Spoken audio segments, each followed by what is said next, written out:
Africa Sport n'ira pas seul en Ligue 2. L'AS Tanda y sera aussi.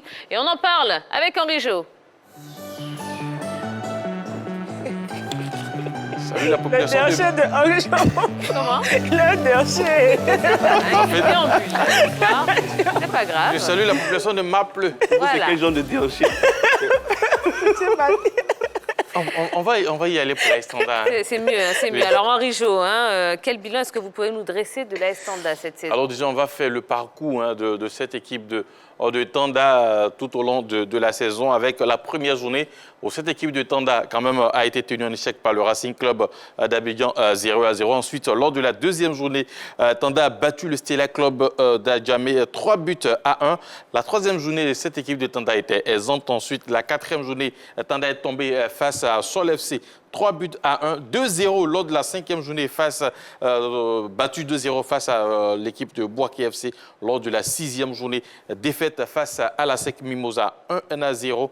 La septième journée, Tanda est tombé à nouveau face à l'équipe de la société Omnisport de l'armée. La huitième journée a été une défaite face au Racing Club d'Abidjan. Et puis, lors de la neuvième journée, défaite face à Ostela. Ensuite, la dixième journée, Tanda n'a pas joué. Tanda a regardé les autres puisque cette saison, c'était un peu comme cela. La règle au niveau des deux poules, la 11e journée, Tanda a battu Sol FC en but à 0. La 12e journée, comme vous le voyez, avec cette défaite face à Bouaké FC, victoire face à la SEC et ensuite défaite face à l'équipe de la société Omnisport de l'armée. Et pour revenir au bilan, cette saison, c'est 12 matchs disputés, 3 victoires, 1 match nul, 8 défaites, 8 buts inscrits pour cette équipe de Tanda, 15 encaissés, 10 points et 7e au classement. Donc, bon dernier. D'accord. Alors, je vais me retourner vers Yellow. Et Yves-Boris, qu'est-ce que vous pensez de la saison de l'AS Tanda? Très mauvaise parce que quand on fait la comparaison avec la saison de 2019-2020, Tanda terminait 7e du championnat, mais avec la meilleure attaque de ce championnat, là, 30 buts cette saison-là. Quand on fait la comparaison avec cette saison, c'est vrai que le format du championnat change.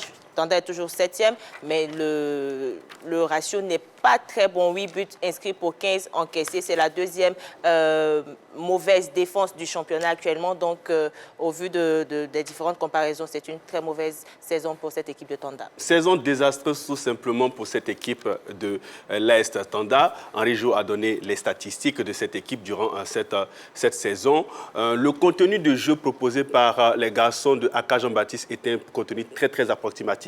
Il faut savoir que c'est une formation de Tanda qui ne disputait, qui ne jouait que 15 ou 20 minutes sur les 90 durant tous les matchs qu'elle a pu jouer lors de la phase de poule. Et quand vous n'êtes pas assez régulier, vous n'êtes pas constant et que vous n'êtes pas capable de lever votre niveau de jeu face à certaines formations qui se sont bien préparées, eh bien vous ne pouvez qu'avoir une saison assez désastreuse. Et c'est ce qu'on a pu constater avec cette équipe. Alors, qu'est-ce qui a causé la chute de l'AS Tanda? Alors, il faut répartir avant le début du championnat. Vous savez que cette saison, ça a été un peu compliqué pour toutes les équipes en ce qui concerne le début du championnat. Dès l'annonce de la reprise du championnat, Tanda n'avait pas encore commencé les entraînements. Et cette équipe a eu maximum un seul mois pour pouvoir se préparer. Et ça s'est senti, comme Yves-Boris l'a dit, lors des différents matchs que cette équipe de Tanda a disputés au niveau du championnat. Tanda jouait les premières parties, soit à la première période, et derrière, les joueurs étaient cuits. On sentait qu'il n'y avait pas cette préparation-là adéquate qui leur permettait de jouer 90 minutes complètes. Et puis, c'est vrai, physiquement, ils n'étaient pas au point, mais bon, quand même, lors des 45 premières minutes, ils montraient souvent de belles choses. Et surtout, quand ils arrivaient à scorer lors de la première partie, les quelques rares victoires, les 3 victoires qu'ils ont eues, derrière, ils ont été solides pour pouvoir garder cette avance. Mais on ne peut pas être en train de défendre de la première à la 14e journée. Bien évidemment, il y a eu deux journées où cette équipe n'a pas évolué. Mais dans l'ensemble, c'était un problème de préparation. Sinon, le contenu du jeu, souvent, c'était bien. Et surtout, il y avait de très bons joueurs dans cette équipe de Tanda. Malheureusement, le défi physique a fait défaut à cette équipe de Tanda. Et on voit quand même le résultat qui en découle.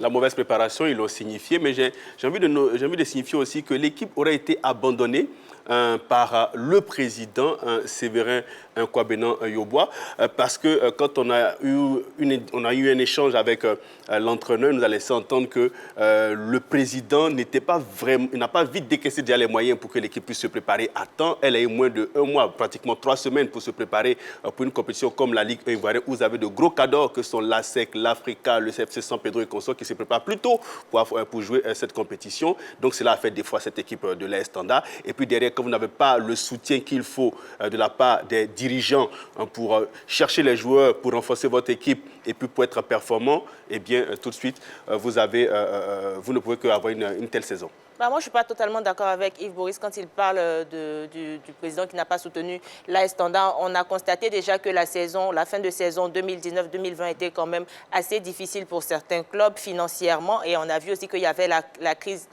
à coronavirus qui a vraiment ébranlé les petits clubs. On a des cadors comme la SEC qui a déjà ses équipements. Donc, c'est plus facile de pouvoir s'entraîner. Il y a eu quand même des championnats. Il y a eu le championnat de la fraternité dans lequel certaines équipes ont eu le temps de se jauger, ce qui n'a pas été le cas de l'AS Tanda. Et quand les moyens financiers ne suivent pas, ce n'est pas très évident de pouvoir faire bonne figuration dans ce genre de championnat-là. Donc, pour moi, ce n'est pas forcément l'abandon du président, mais c'est surtout la mauvaise préparation due au manque de moyens financiers. Mais c'est ce que j'appelle l'abandon. Le décaissement tardif des fonds pour permettre à cette équipe de pouvoir se préparer, je pense que ce n'est pas à mettre au compte du président de cette équipe, parce qu'on ne savait pas réellement à quelle date le championnat allait commencer.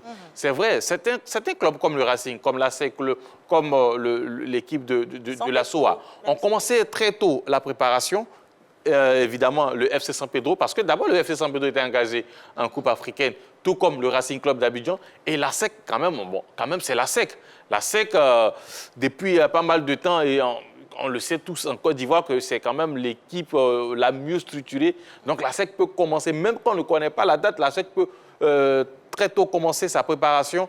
Et on a vu que ces équipes-là, quand même, avec des moyens, ont pu très tôt débuter la préparation. Maintenant, quand on ne sait pas quand le championnat va commencer, on ne peut pas se jeter dans la bataille pour commencer à se préparer. Et ce n'était pas seulement le cas de Tanda. Il y a eu des équipes qui sont préparées, qui ont commencé la préparation un peu tardivement, mais derrière, ils ont pu suivre. Sauf que Tanda a commencé la préparation un seul mois avant et il y a eu les auditions des différents présidents. C'est à l'issue de ces auditions-là que l'équipe de Tanda a commencé sa préparation, mais c'était un peu juste pour le début du championnat et on l'a constaté. D'accord. Alors, pour une équipe qui a dominé la Ligue 1 en 2015 et 2016, avec 2 titres à la clé, 2 fois d'affilée, est-ce qu'on peut dire que ces 2 titres ont eu un impact sur cette formation en termes de développement? Aucunement, parce que s'il y avait eu un impact, l'équipe n'allait pas se retrouver aujourd'hui en Ligue 2, n'allait pas descendre en Ligue 2. J'ai le sentiment qu'on n'a pas su capitaliser ces 2 championnats qu'on a remportés du côté de cette équipe de l'AS Tanda pour se préparer, pour surtout s'équiper au plan des infrastructures, pour être une équipe performante pour les années à venir. On a traversé comme ça ces 2 titres remportés. On a le sentiment qu'ils sont juste venus nous vendre du rêve et puis après, l'équipe replonge un peu dans ses travers, dans cette léthargie, retrouve la Ligue 2. C'est quand même dommage de voir des équipes de notre championnat qui ont remporté la Ligue 1 à 2, 3 reprises. On a même le COE aussi qui se trouve en 2e division. Ça, je dis, ça entache un peu l'honneur de ces clubs-là qui ont représenté la Côte d'Ivoire à un certain niveau et puis qui aujourd'hui disparaissent comme s'ils n'ont rien apporté à notre Ligue 1. C'est quand même dommage. Mais ça s'explique. Tanda, quand même, lors de ces 2 années où Tanda remporte la Ligue 1, Tanda jouait à domicile. Tanda recevait ses matchs du côté de Bondoukou. Et on sait tous que n'importe quelle équipe qui se déplace du côté du stade et l'intimité de Bondoukou ne revient pas avec la victoire. Parce que quand même, il y avait cette envie-là de mieux faire, de bien faire devant son public. Et depuis 2 saisons, quand même, ces équipes-là, que ce soit la Zida Bengrou et les Standards, ne jouent plus à domicile. Donc cela, quand même, a pesé sur ces équipes-là qui reçoivent désormais Abidjan. Il faut mettre ça, il faut essayer de mettre ça sur le compte de cette désillusion pour cette équipe de Tanda. Donc il y a ça aussi. Et puis il y a la préparation tardive qui est arrivée l'un mis dans l'autre. Ça ne permet pas à une équipe de mieux se soucier. D'où j'appelle aujourd'hui les responsables des équipes à quand même s'occuper, à réhabiliter les différents stades dans nos villes à l'intérieur pour permettre aux équipes de pouvoir recevoir à domicile parce que c'est très important. Pour une équipe qui joue à domicile, je pense que non seulement ça fait rentrer un minimum de fonds, mais aussi il y a son public qui peut le pousser à la victoire. D'accord. Bon, en tout cas, c'est bien dommage. L'AS Tanda, donc, qui descend en 2e division en compagnie de l'Africa Sport d'Abidjan. Voilà. Allez, on va respirer un petit peu. Oui, on va vous proposer tout de suite un petit Niaga des supporters.